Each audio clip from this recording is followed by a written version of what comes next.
first time in this year, 2022, I, on my personal behalf and behalf of all ETMA Council members who are here, welcome each one of you and wish each one of you a very rewarding and healthy 2022.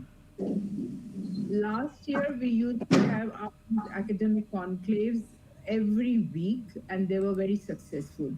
This year, we decided that we will have once in a month so that things are coming back to normal. Normal means people have started going to their workplace, institutions have opened, except in the last 15 to 20 days, but it will be fine.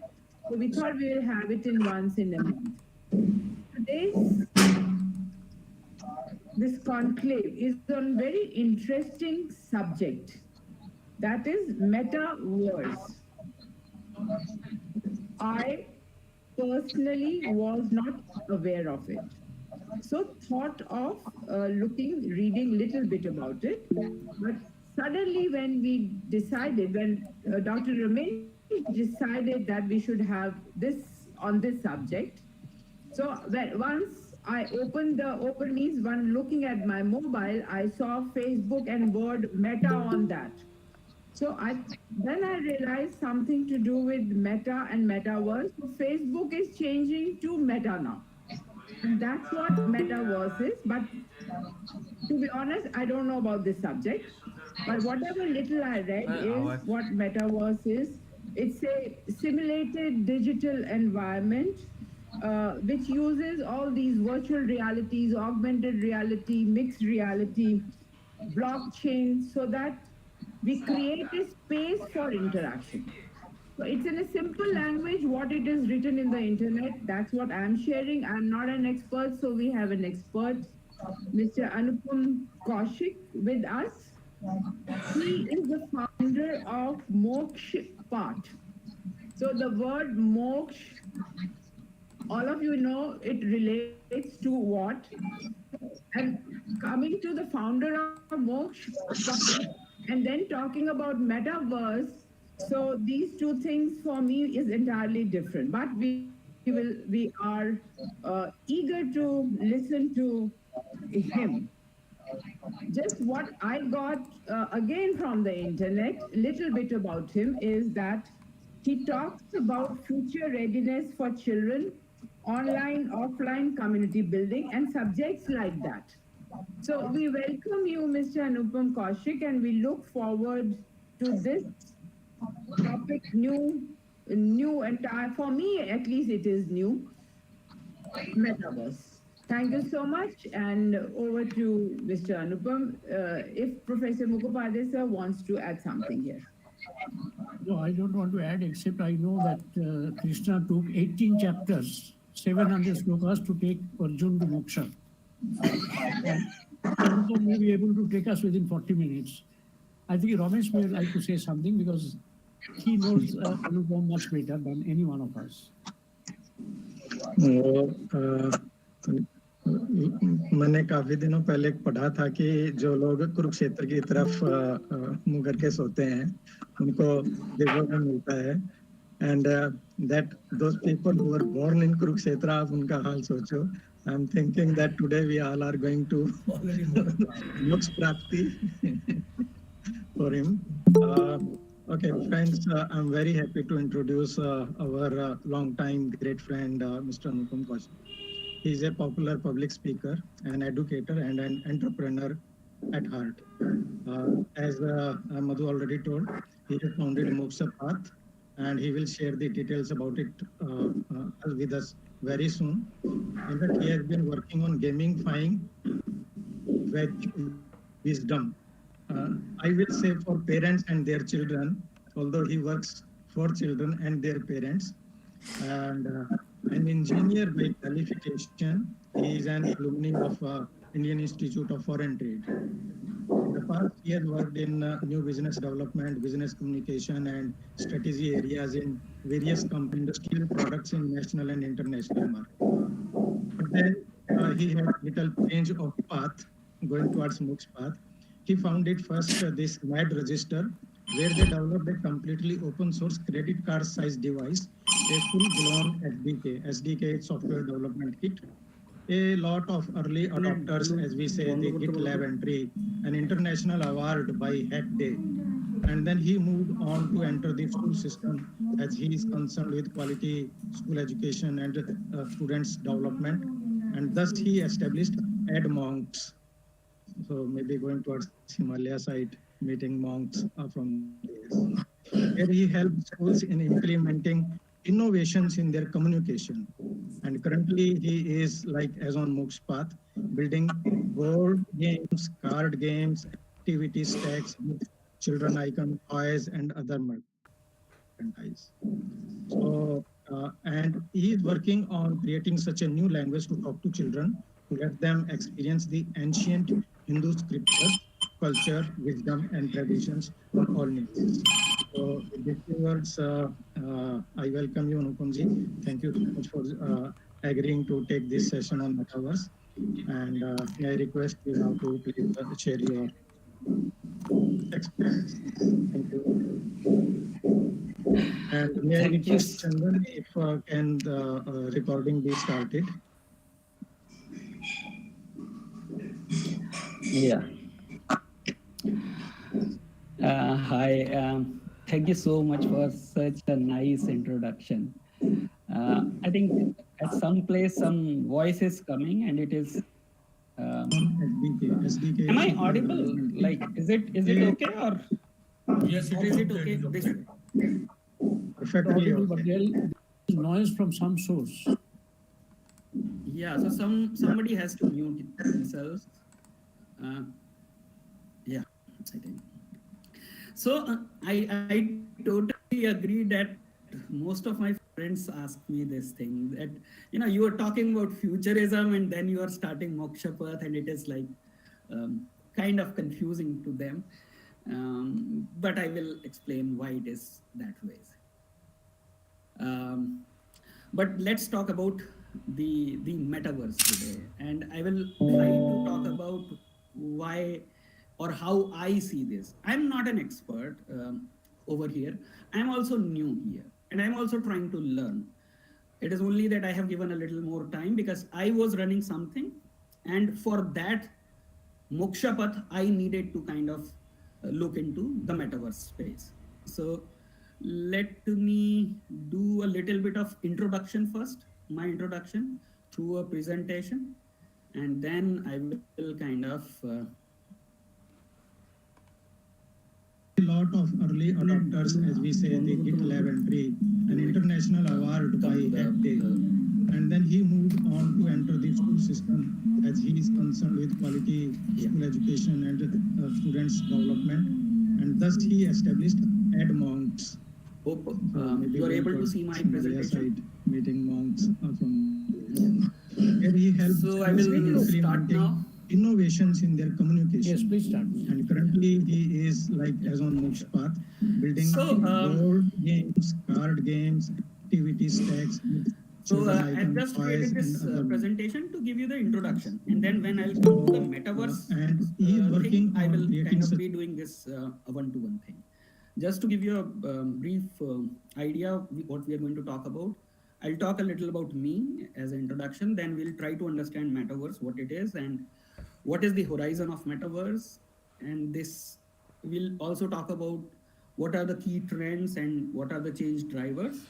And then I will share my own perception about it. This is me, my wife, and my daughter, a family person I am. And I run these two initiatives, Mokshapath and EdMonks. EdMonks I have been running since 2017 beginning. And Mokshapath I have started around 6 months ago. And we have been doing just research around this time. And we were planning to launch our first product line by February this year. Let's see if we'll be able to do that. And primarily, I see myself as a community building consultant. So I have been running various communities so far, and I was fortunate to get connected to Professor Pant and became a part of his community, and I learned a lot from there also. And prior to that, I was running this community of education entrepreneurs. I think in 2 years we reached to around 3,000 people. And I also became a published author, and this is the image from 2018. And these are the 3 books so far I have written. One is the published one. The second one, the 10 Steps of School Brand Audit, is a book that I distribute to through my programs, because I primarily work with school leaders and school owners to help them grow their brand and improve admissions and improve innovation.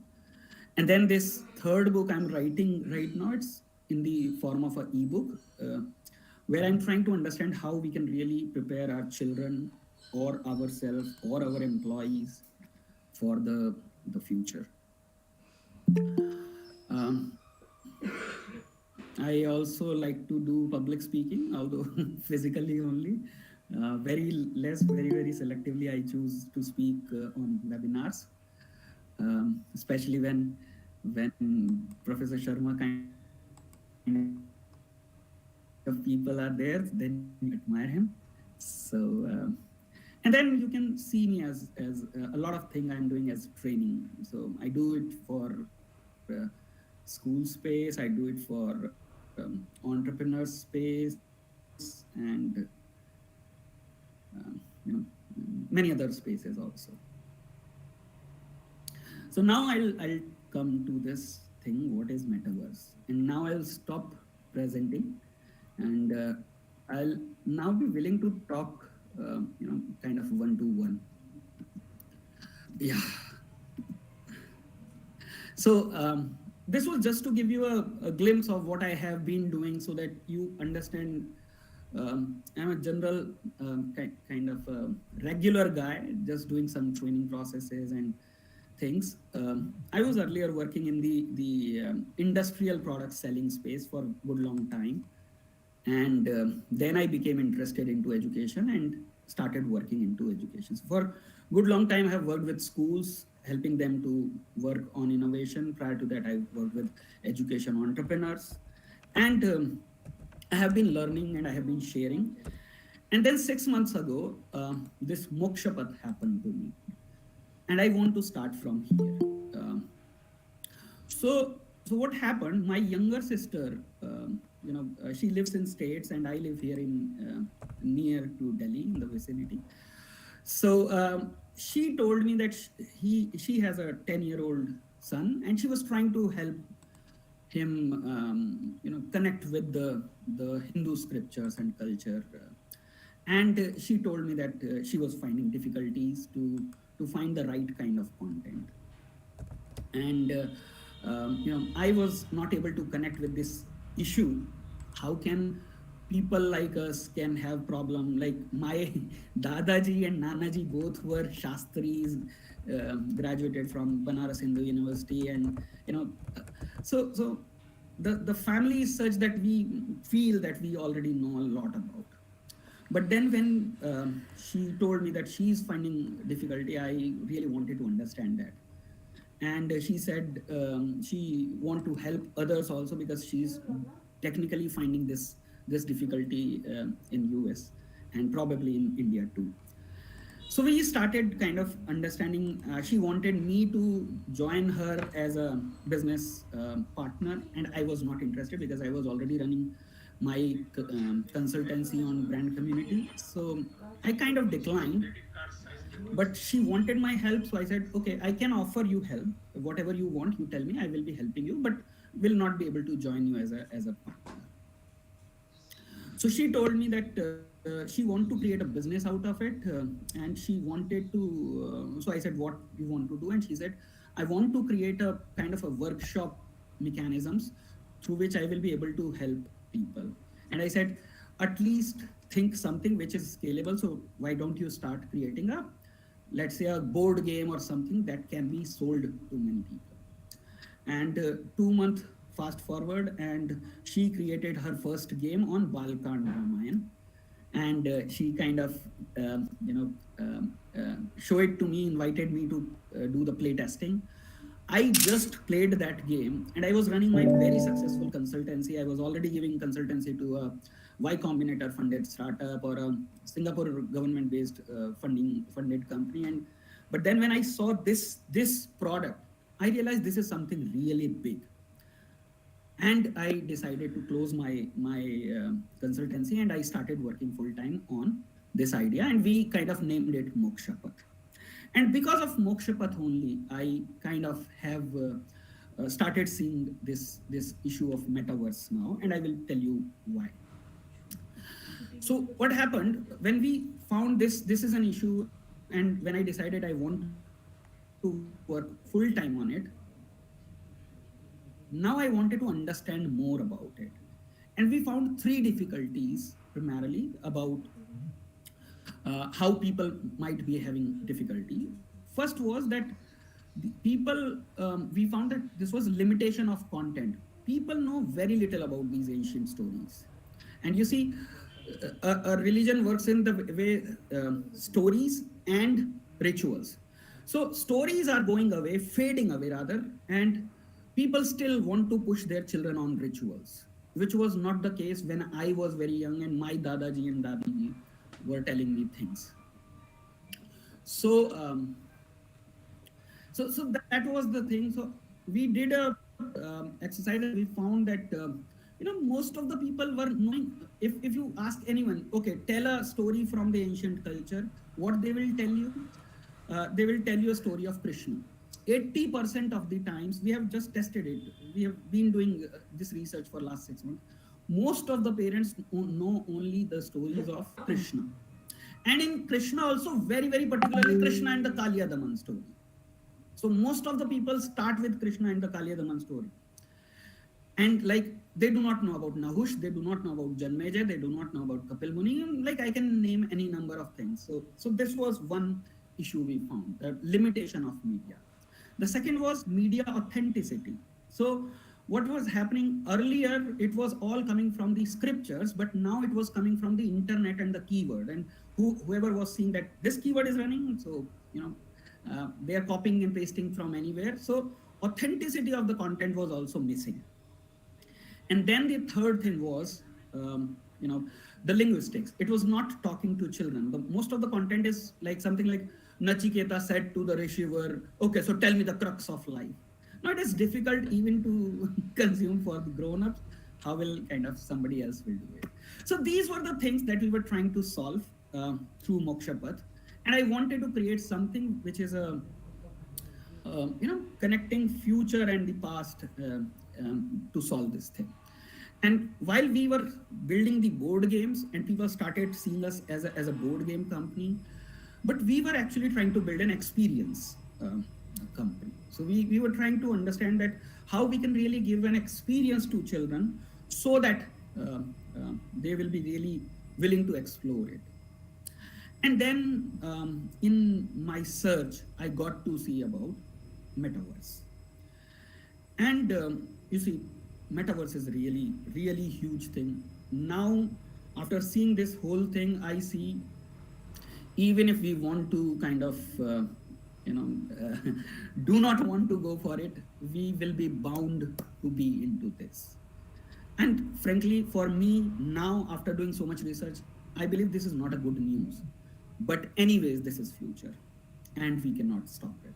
So let me kind of try to put it, what is Metaverse and how it is changing the world and how it will change your life, even if whatever age you are at. So you can consider Metaverse as a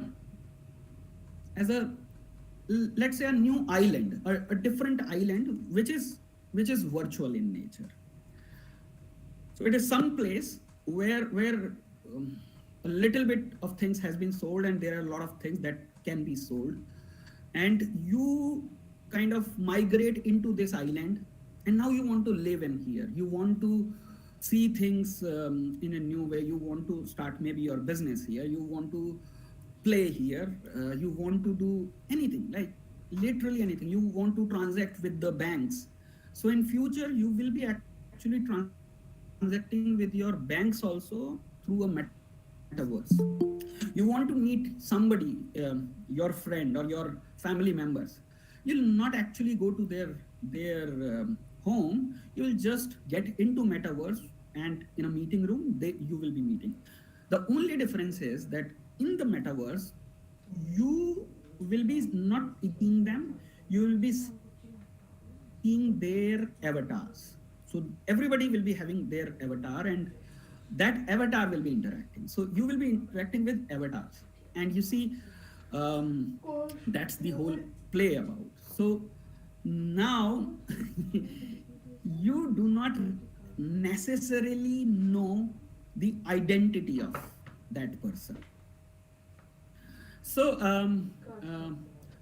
when you do not even know the identity of that person, then they can also abuse you. And that's also the side of the negative side of metaverse, that suppose your children are tomorrow going into the space, and this has been a true story. Some lady went into the metaverse and she was trying to interact with people, and then somebody came and he was really kind of abusive and talking all nonsense, and she said, how can you talk to me like this? And he said, oh, this is metaverse, I can do whatever I want, because you cannot find out who this person was. So the identities are saved by the blockchain technology. So while this has a positive side of it, that you can do so many things, but at the same time this has a negative side also, and that is the challenge. But what I found, that most of the people know very little about metaverse. I will try to explain. It is not that same way that you are thinking metaverse is. So fundamentally, metaverse is a decentralized mechanism. Now, what does that mean? That means that, and we try to understand it in the form of Web 1.0, Web 2.0, and Web 3.0. So when internet came into the picture, it was Web 1.0, where most of the times you have to buy a lot of things. Website making was very expensive, and you can only kind of publish things and people can consume that content. That was the only thing could be done on the internet. And then the Web 2.0 came, where you are seeing all these social medias and all, where now you can also interact with the internet.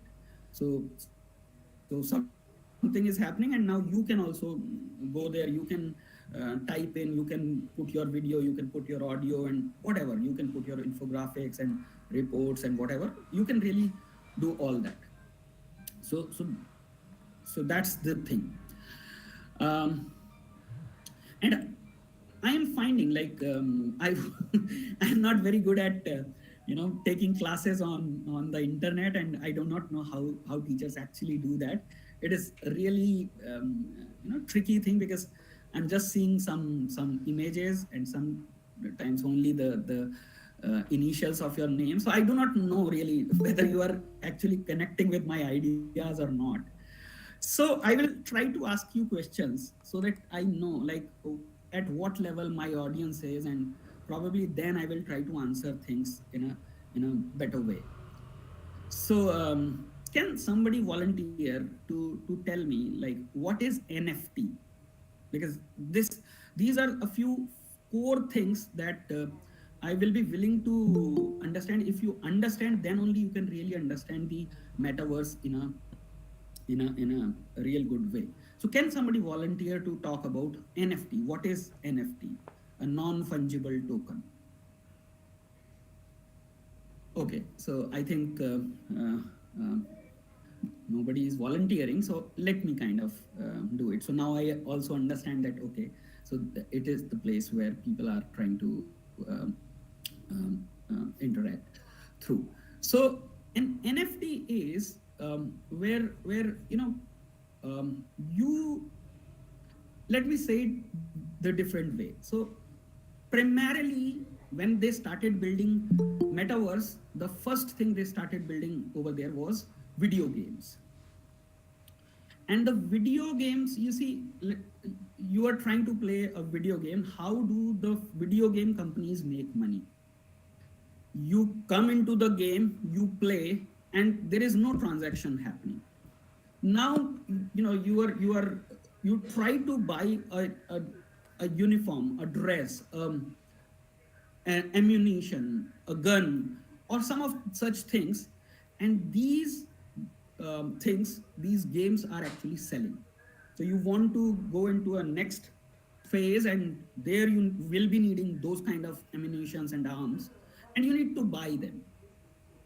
But you see, beyond this game, this arms and ammunition do not have any value. So the value of this whole thing is only within this game. So that is a centralized power system. Even if you see social media, these are centralized things. So only Facebook have the entire content of yours, whatever you are doing on Facebook. Only, likewise. So it is only the center of the power to whom you have to transact with, and it is very difficult to transact with that. But when you come into this decentralized system, which is called the Web 3.0, where the powers are being decentralized. Now, just imagine that you are playing a game, you bought that gun, and now you can also sell that gun to someone who is willing to buy it, and can make the real actual money out of after selling this thing. Just imagine this, that you kind of bought a dress for a game for your avatar. Now you want to sell this dress to somebody else's avatar, and somebody is buying it, and they can make you can make money, because now this thing can be sold on a higher price also, because this that sort of thing. So the trading opportunity has been created among the people. Now this is a huge thing, and this is happening in the digital space, that people are buying and selling stuff in that virtual space, that island, which I'm calling the metaverse. So they are even buying lands over there so that they can start their own, let's say, shop over there, or a mall over there. Or, for example, companies like Mukshapat can start their experience store over there. So you come here and we'll be, if you want to kind of experience, let's say, the times of Ramayana, I will be offering you that Ramayana experience. You come there and you experience it. So this is the major thing, that in that island or this huge thing, you will be able to buy and sell stuff, buy and sell shops, lands, properties. But then there is not only one metaverse. So if you're thinking that Facebook owns the metaverse, it is not the right thing to think.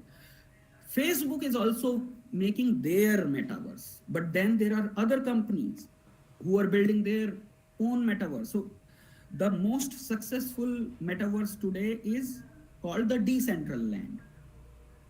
So the Decentraland is like the largest thing, and now it is not owned by the people who founded it. There were two people who started this whole idea, and then people started buying in the property, and now this whole Decentraland belongs to a set of people who have already bought in the stuff in there, the land and everything. So now it is kind of a democratic mechanism which is running the Decentraland. This is the largest metaverse. And there are other metaverse also. Every other day, somebody is building a metaverse today.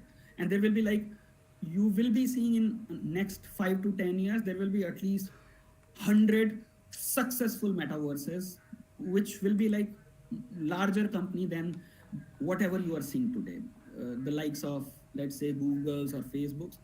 There will be much larger companies than these companies within a span of next 10 years. And that is going to be, because the entire transaction, whatever you are doing, will now be switching through, moving through this whole thing. But then the issue comes, how will people buy and sell things in the metaverse?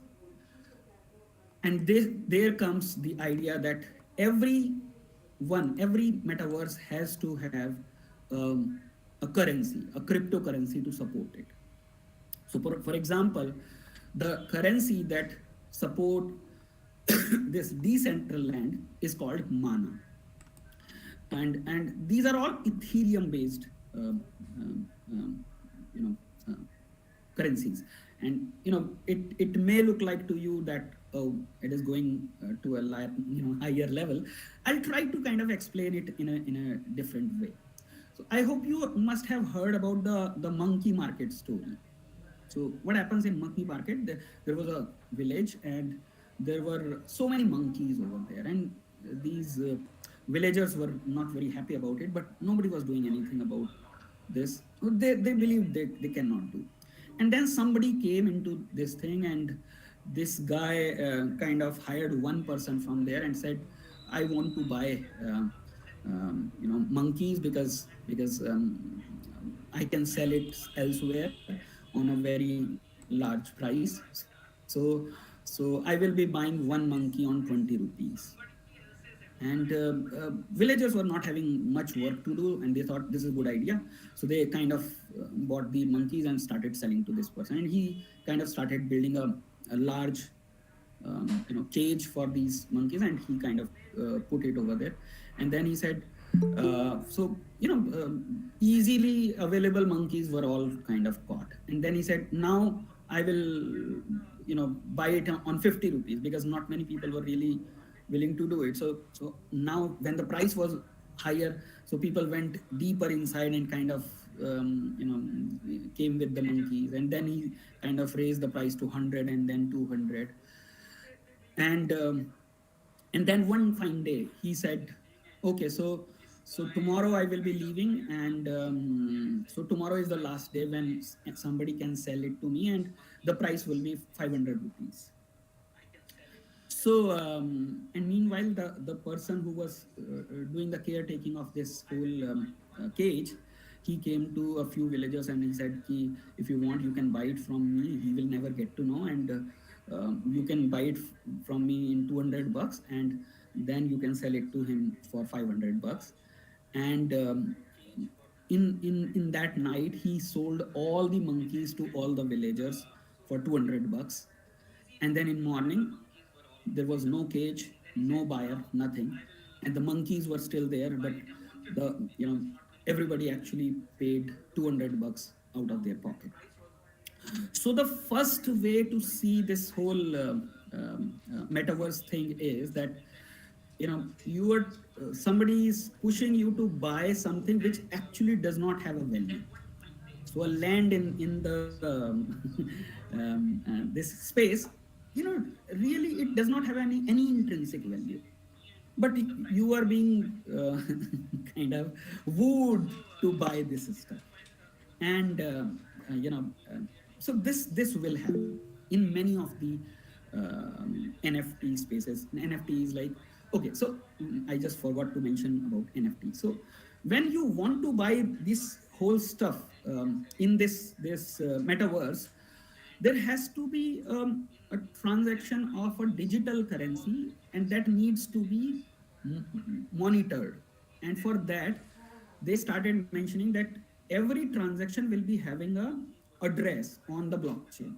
And with the blockchain, we can find out which transaction happened to with which thing. So since each of the transaction is different, so for each of this whole this thing can be given a non-fungible address, and that there is this transaction is called a NFT.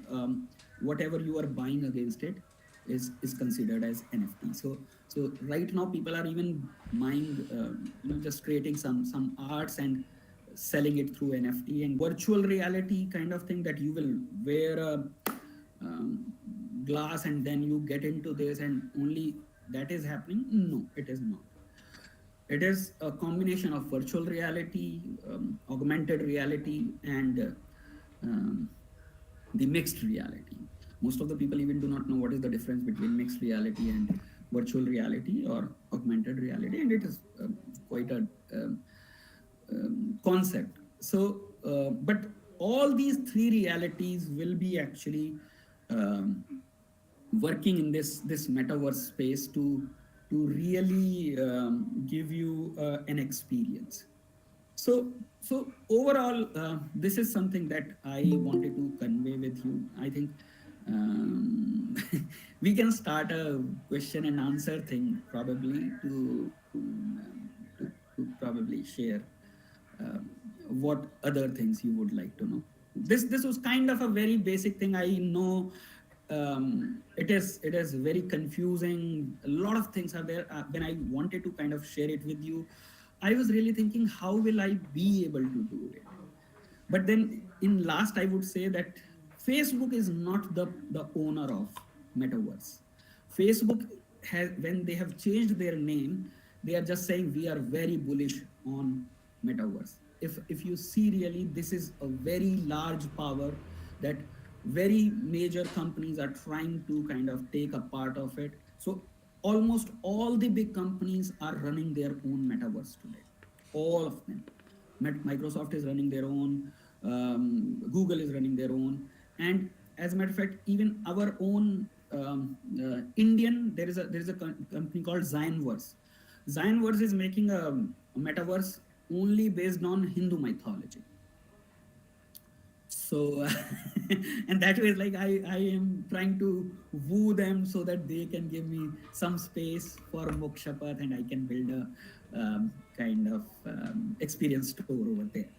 So this is it. This is something in a nutshell that I would like to share. And now you can, I'm sure, like when there are confusion, there are many questions in the mind, and I will be willing to answer those questions, whatever capacity I can.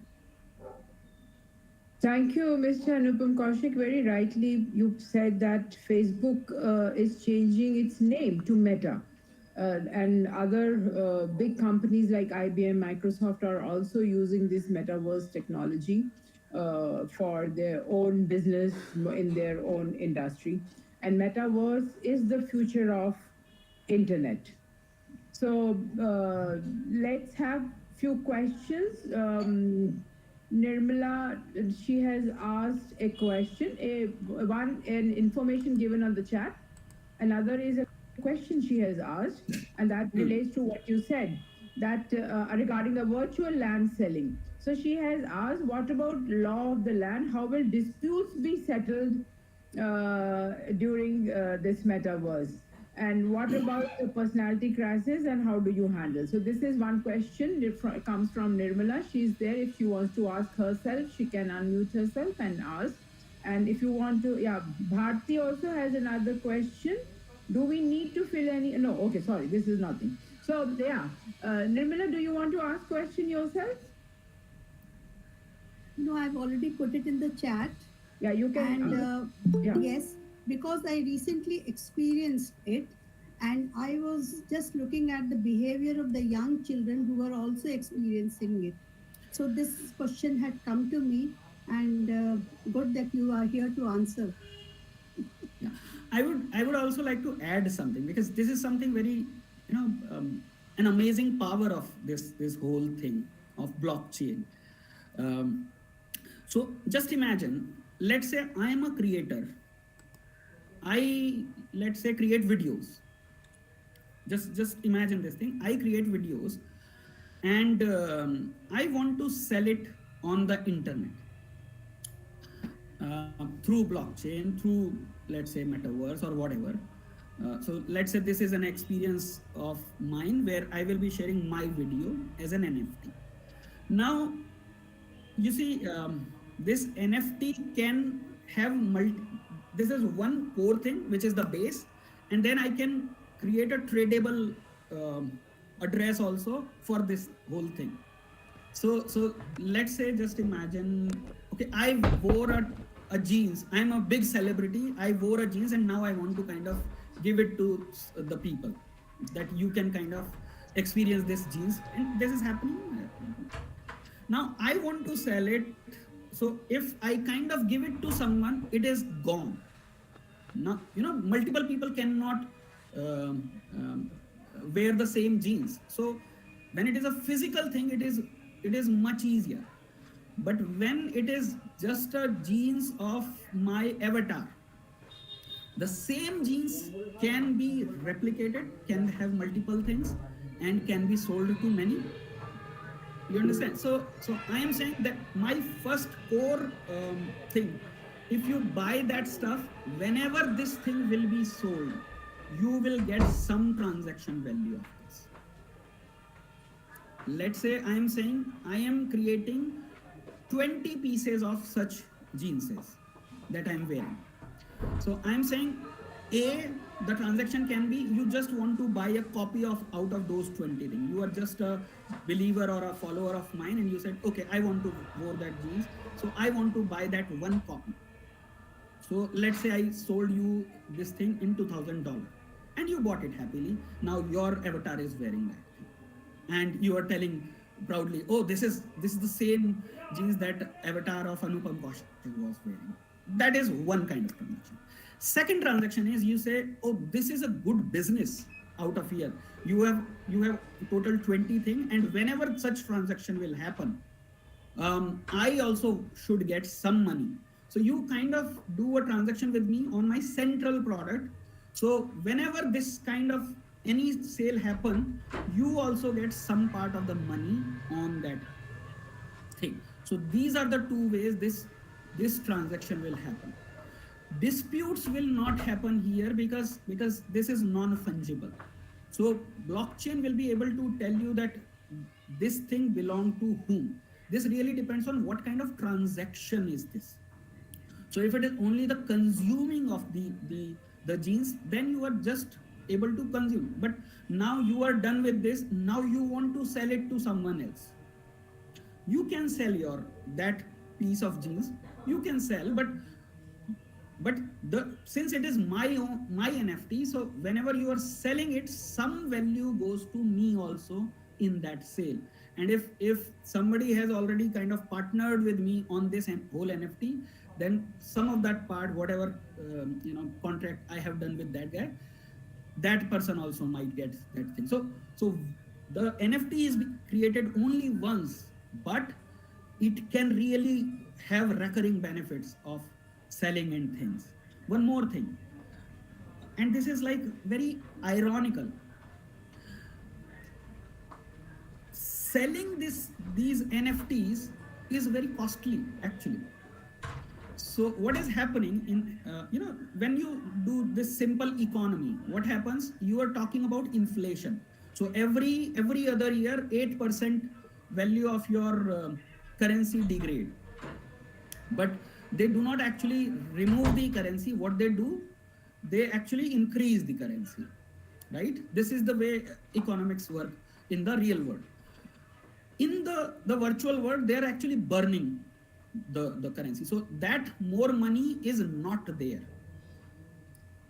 So whenever a transaction happens, let's say 2.5% of the currency will be burned. It will not be there. So whatever is left, the value of that currency is more now. So every passing day, that's why you see these Bitcoins or whatever, mana or whatever, these currencies are gaining value because they are being burned. So how this whole thing starts, when a currency is made, so let's say Bitcoin was made with an idea, there will be only 5,555 coins in total. So that will never change. Never, up to eternity. This will always be 5,555 thing in total, and then this is being reduced. So what you will gradually do? Oh, 1 by 100,000 part of the coin I own. 1 by 100,000 part of the coin you own, and that way transactions are happening. So transactions are now happening in this way. Mr. Anupam, there's a question from Salil. Yeah. Can you relate it to education? That what should be the positive impact of this metaverse on education? So I won't say positive or negative, but I will try to explain what will be the effect. Because there will be positive as well as negative effects. So let's say the positive thing. Just imagine we are doing this whole thing, and I had to say that I am not feeling comfortable. Can you open up your video? Because I am not feeling comfortable talking to S's and A's of the name initials, right? But just imagine that now I will wear a glass, and you will also wear such a thing, and now you are thinking that you are actually sitting in a class, and you will be actually in real time interacting with the people. That is here to come. That will come here very soon. But obviously there are challenges of internet bandwidth and this and that ways you are seeing 5G is coming, and 5G will actually improve that whole thing in a much better way. Although you also know how negatively it will impact our whole world. 5G is the most pathetic thing that can happen to our environment. But if you see the benefits on the other side it is offering, so people has to understand what they want to do. In the same way, just imagine that what you can do. Let's say you create a course. So now you can say this course will be given to every year only to 20 people. And the access is only to the 20 people, and then you can actually increase your prices if you want. That is possible. And like many things that will be possible, the bigger thing that will be there is the distribution of content. Right now what happens, you create something and now you are trying to reach out to people through these Facebooks and LinkedIn's and all these platforms, and they do not allow you to kind of outreach in a larger number. But when the whole platform becomes decentral and anybody can come and literally see, you are literally buying a shop, the cost might go low and your outreach can go very, very high. You may end up lowering the cost of distribution in a really huge way. I really see it like it will be helping the individuals in huge way. But at the same times, we also have been knowing whenever some new thing come, always the people who are the capitalists and the larger people, they are able to kind of use it for their benefit. They are able to exploit it. So I cannot deny that that larger company will first exploit it, and gradually it will be a time that it will be helping the lower strata also of the Rashmi has asked structure. another question. She has put I it hope in, I was able to answer. what will be the social emotional impact of this Yeah. technology on humans? It will be very bad, very, very bad. That's why I'm like kind of against it. You see, you get into this. Just think like you today go to Instagram and you watch one video and oh, it is very amazing. Now I watch second video and third video and fourth video, and then after an hour you realize, oh, you have just been watching those reels for an hour and you are feeling like amazing. But what has you gained after an hour? You realize, oh, I wanted to do this thing and that thing. I was not able to like earn the bread for the family, and I just sucked into this whole of so-called entertainment. And this will exactly happen. The only thing is this will be so more alluring that even from this Instagram you might come back, but from this metaverse it will be really very difficult to come out, and you will end up losing your entire days into this. And then you will realize, oh, you are still hungry and you do not have done anything. How will you make money? And you are interacting with those avatars, and you're thinking, oh, you are a big bash life, but in reality you are still in a very negative zone. So I see that social emotional thing, actually that is the whole negative thing for this segment. I see it this way. Any Like, it other is a one very question we have? challenging time. I We have can a take question. one more question and then I'll request sir to one more question. Yeah, can I ask, ma'am? I'm Sheila. Yeah, Sheila, go ahead. Yeah. Yeah. So actually, thank you, sir, for explaining this concept. Actually, this word is new for me, metaverse. But I think two examples are coming to my mind while we were discussing this. One game, Minecraft, is there for children, and they have their own world. They have people, they have farms, they have all these things, and. Another one, and we are using it in the teachers, the companies are promoting it for the education. And another thing in my mind came, I saw a video in a Facebook where a woman is talking to her child who is not, who is dead. She is not alive, and the woman is talking to her. And I think we all are as sir said that it is a future, but I think we are all going to that island which is not real.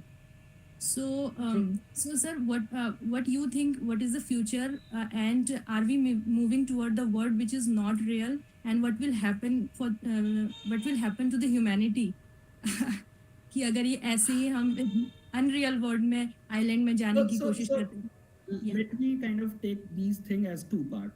First is when you talked about Minecraft, and there was Farmville also, if you recall, any of you.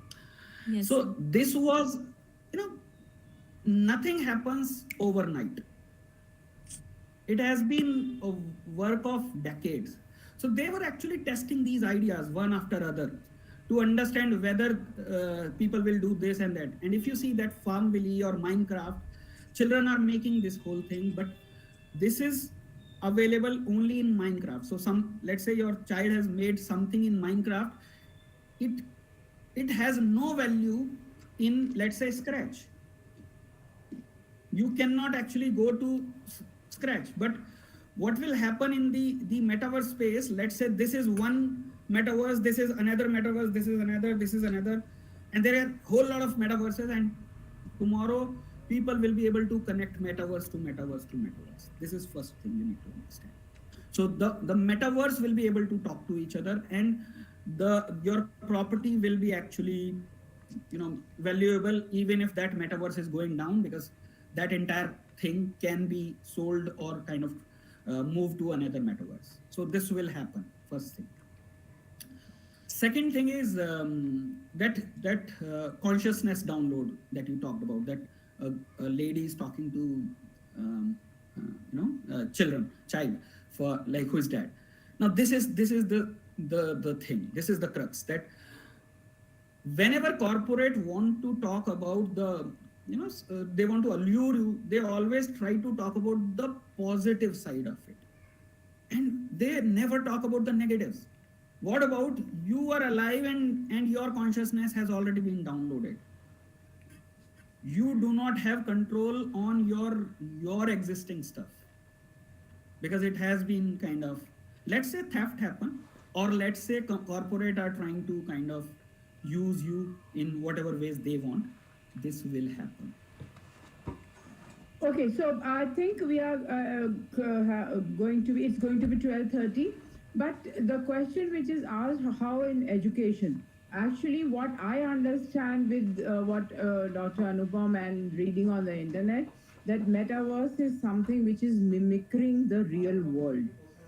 For example, yesterday, day before only, there was a news item in the newspaper, and the video went viral, that one IIT project manager, IIT Madras project manager, Mr. Dinesh, is getting married, and that marriage is through metaverse on 6th February.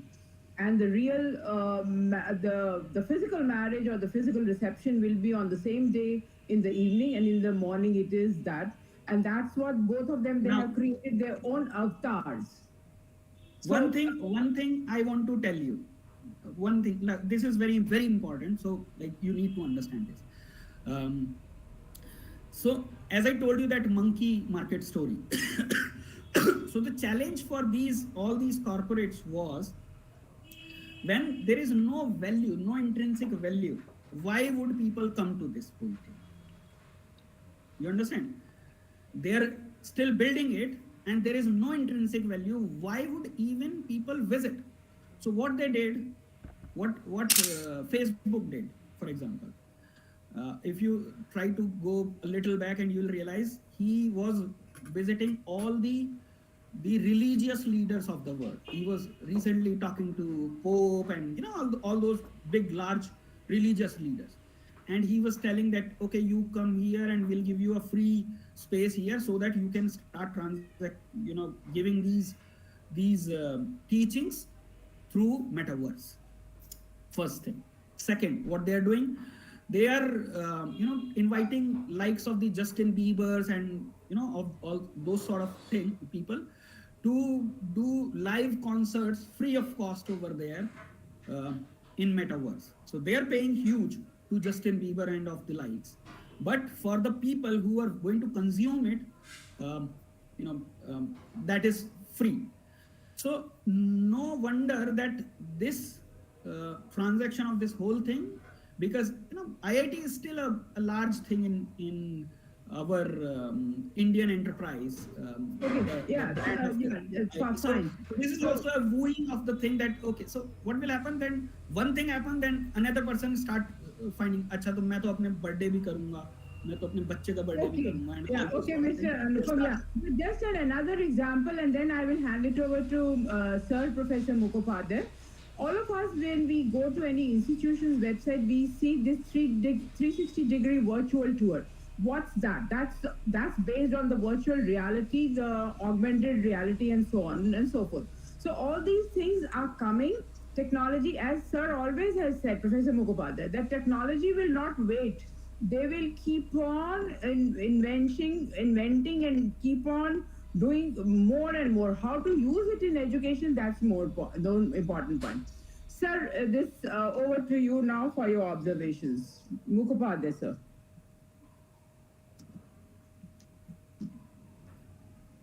Okay, I have a couple of light-hearted observation and some serious observation.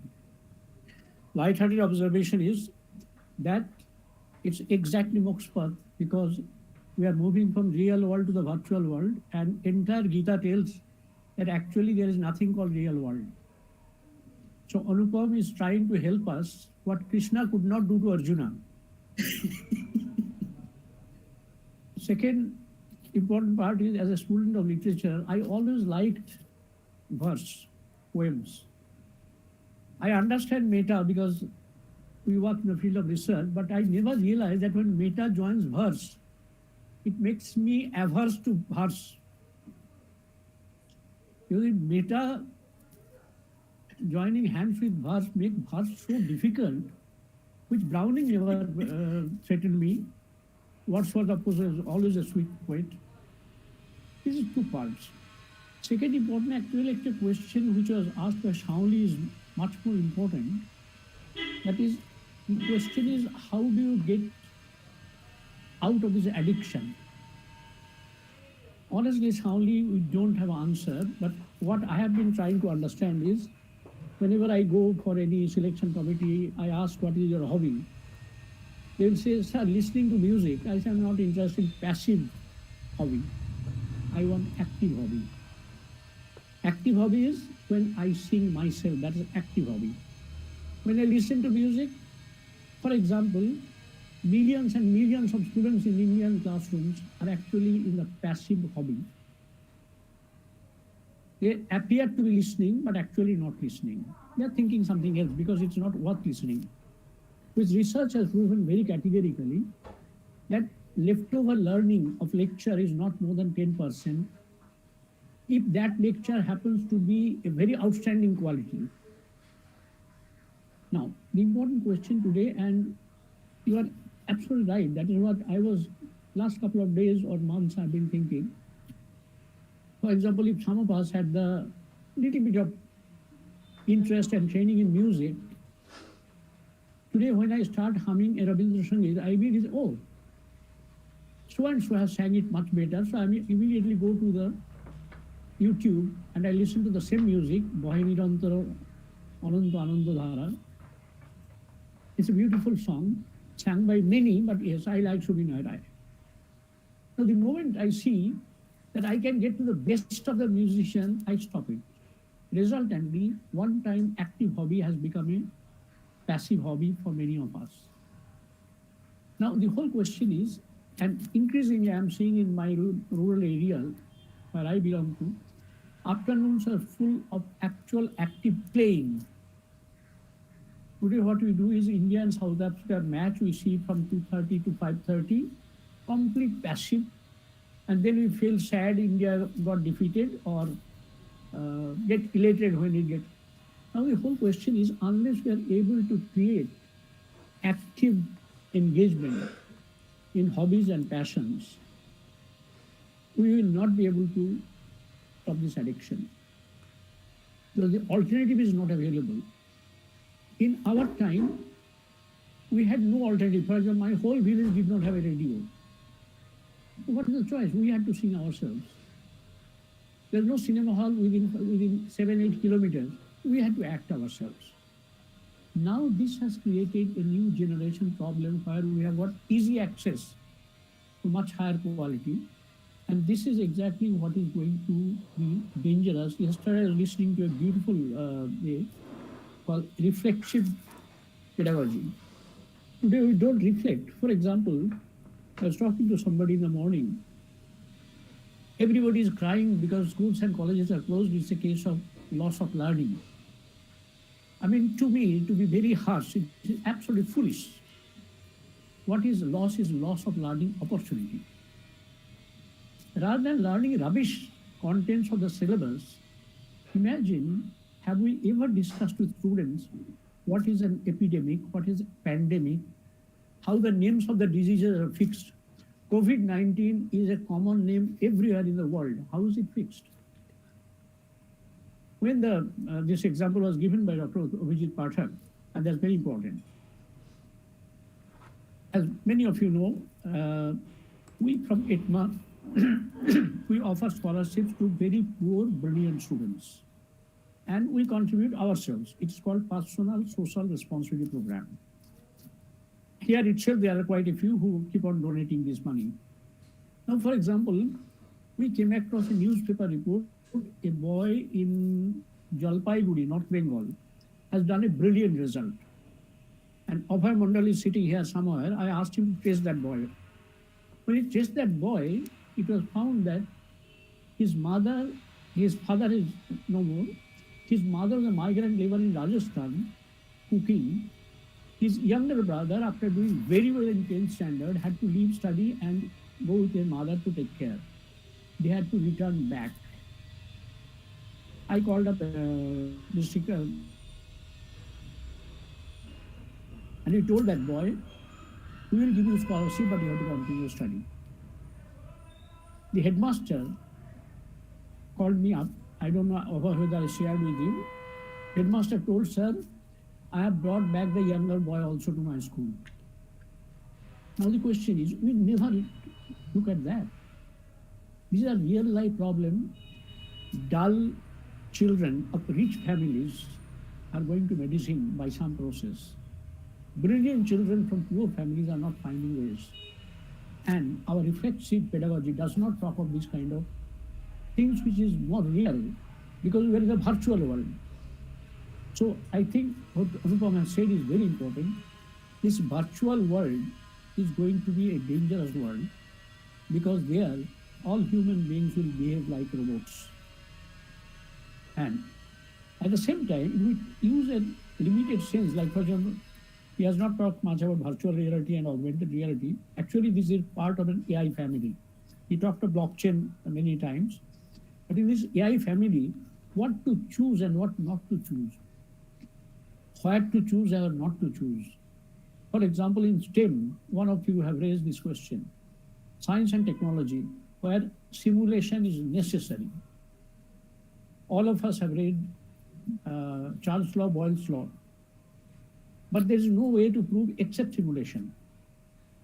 That what is the relation between pressure, volume, and temperature?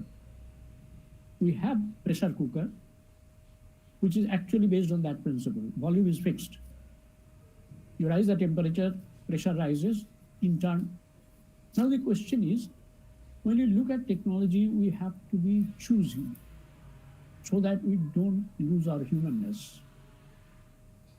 And the only way is to create what we call active passion, active hobbies.